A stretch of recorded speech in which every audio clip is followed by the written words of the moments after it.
नए नए गाने सुनने के लिए सब्सक्राइब करें सनी जेठला एंटरटेनमेंट चैनल को।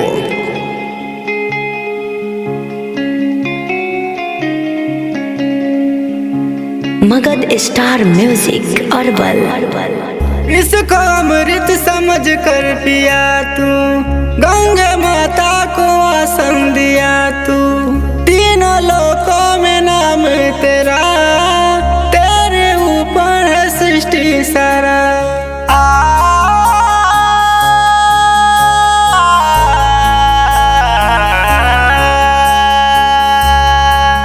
त्रिनेत्र जटा त्रिशूलधारी, तेरी कृपा है धरती पे भारी।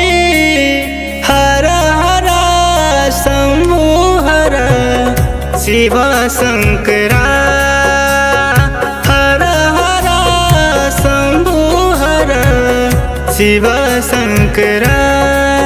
त्रिनेत्र जटा त्रिशूलधारी, तेरी कृपा है धरती पे भारी। हर हर शंभु हर शिव शंकरा, हर हर शंभु हर शिव शंकरा। शिव भजन में रहते नील हम, शिव भजन में, शिव भजन में रहते नील हम, शिव भजन में।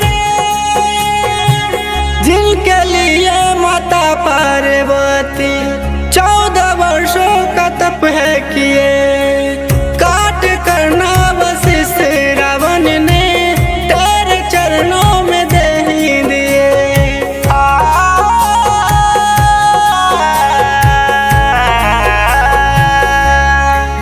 त्रिनेत्र जटा त्रिशूलधारी, तेरी कृपा है धरती पे भारी। हर हर शंभु हर शिव शंकरा, हर हर शंभु हर शिव शंकरा।